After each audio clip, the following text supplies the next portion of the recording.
C. We can bring it back.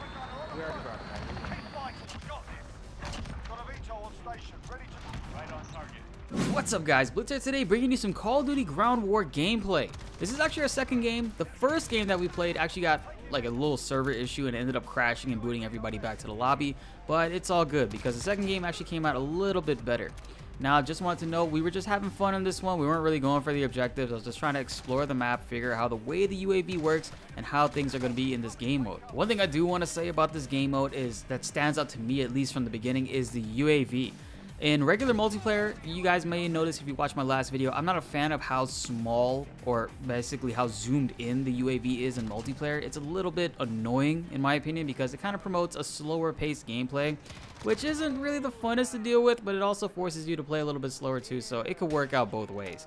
But in general, this UAV is huge. It's gigantic. This thing shows you a lot. It's almost like Black Ops 4's. No, I'm just kidding. It wasn't that big. But I still do think the multiplayer's map or the radar itself, like the entire UAV, should be zoomed out a little bit more. Not as much as this because that would be kind of outrageous, but a little bit more than what it already is because it's just way too zoomed in. You can barely see anybody that's right in front of you or inside of the building that you're approaching. Whereas this one, you can kind of see the outline of where everybody is, which I was kind of surprised. I'm thinking, where the hell was that guy? I didn't really notice him the first time I actually played that. If you play Battlefield, you're not going to be a stranger to this mode other than the fact that you do have kill streaks in this mode, which in my opinion was my one thing that was missing from the actual Battlefield games, because I did used to play them. I used to play Battlefield Bad Company 2, 3, and pretty much every single one after that. And this is very similar to their game mode called Conquest. Sorry, there's two modes, Rush and Conquest. This is very similar to Conquest, which is basically a 5-flag domination match, and it's a giant map just like this, and both enemy teams have one set HQ spawn on each and opposite side, one by E and one by A. So in my opinion, the strategy for this is to cap E and just spawn kill the hell out of the enemy trying to spawn at their HQ, trying to get the helicopters and the tanks. It's a crappy strategy, but trust me, it works. In this game mode, a lot of people are going to be going for the nuke. The nuke in this game is turned on for everybody's kill streak, but it can only be achieved if you can get like 30 kills with your gun, claymores, grenades, etc., but it can't be with your kill streaks. Now, that's a pretty good trade-off because I was thinking about this the other day. Before they announced like Ground War mode, I wasn't even thinking about this, but I was wondering why the hell is the nuke 30 kills in this? Because in the previous Call of Duties, it's always been 25. In Modern Warfare 2, you actually had to equip it, but it was 25 kills with your kill streaks. And for the most part, that was actually pretty easy to get. But if you think about it, 30 kills with your gun in this is pretty difficult. But in this game mode for Ground War, I can see exactly why they made it that way. Because it's there's gonna be a lot of people that are gonna be camping. They're gonna be like spawn camping. They're gonna be doing some pretty fucked up shit to the enemy team to keep looping them into kills, and they're gonna eventually get the nuke. I actually got nuked the other day when I was playing this, and it was not fun. I don't even want to talk about that.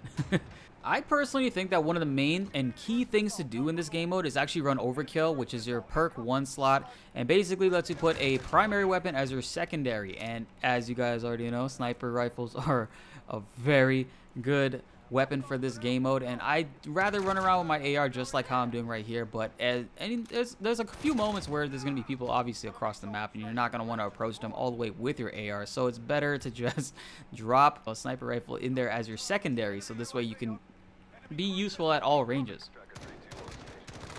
I'm doing a little bit of camping right here because I'm trying to get this goddamn chopper gunner. It's a little bit weird. Like in this Call of Duty, there's actually a perk for your perk 2 slot. It's called Kill Chain, and it turns your kill streaks into, well, it makes your kill streaks able to do what previous Call of Duties always allowed you to do, which was get other kill streaks by using your kill streak. So say, for example, if you had in this game, a cruise missile, and you need 3 kills to get your VTOL, you can actually drop a cruise missile when you have kill chain active, and if you get 3 kills with it, which is very possible in this game mode, especially if you go after those goddamn tanks, you're gonna get your VTOL, and then your VTOL can get you into your chopper gunner, etc., or even Juggernaut kill streak, whatever you have equipped, as long as it wrecks.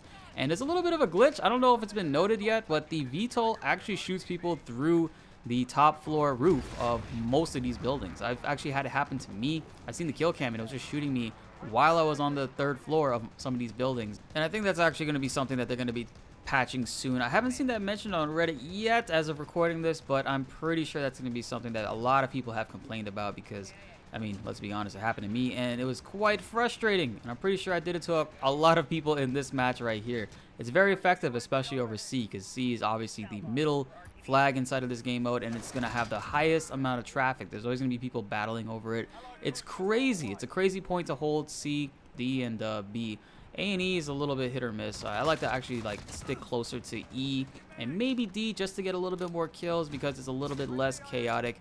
Every now and then I do like to flex a little bit inside of C and just see how many kills I can get. I'm going to be honest with you guys. I was not expecting this game mode to be fun. I was actually very against it. I did not want to play this game mode. I was thinking to myself, 32v32 in Call of Duty. That's going to be ridiculous. I was not happy about the thought of that because of how fast you kind of die in this game and in general Call of Duty.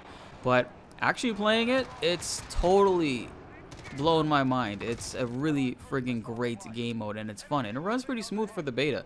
Like I said, it did crash on us the first time we played this, but I guess it wasn't too bad after that. I mean, this game mode played through the whole entire way, and it did crash on us. I think a total, we probably played this mode probably like about, I want to say 12, 15 times, and it did crash on us about 3 times, which can be very discouraging and annoying, especially when you're halfway done with the game or you're almost done with the game, and or you get your chopper gunner and then it just boots you right back to the lobby. This map is so big, sometimes you forget to look at your map and then you get hit by tanks just like I did right there. I mean, looking back at the replay, that tank was clearly there, but I remember when that actually happened, I was very surprised to see where the hell did that tank come from, but that's just the chaos in this game mode, and it's pretty damn fun. It's all part of the fun, too. Just make sure you guys try this out if you haven't. I mean, I don't know when this video is going to go up, if it's going to be up by the time you guys still have access to the beta, but I definitely recommend you try it out because it's a breath of fresh air. It's pretty damn fun, and I did not, like I said, I did not expect it to be this good, and it pretty much is goddamn amazing. And look at that, 54-10. Pretty solid game for me overall. We did not win because I wasn't really capping flags. I was just trying to go in there, go ham, get as much kills as I can. I promise you the other gameplays that I will bring for this mode will be more catered toward the game mode and me actually trying to help and benefit my teammates. But in general, I was just trying to have fun, man. I was trying to get some kill streaks and see how many people I can wreck, and for the most part, I think I did pretty good. So be sure to like the video if you enjoyed and subscribe if you're new. The beta may be over, but I got you guys covered with some epic and crazy gameplays that I was able to capture this weekend.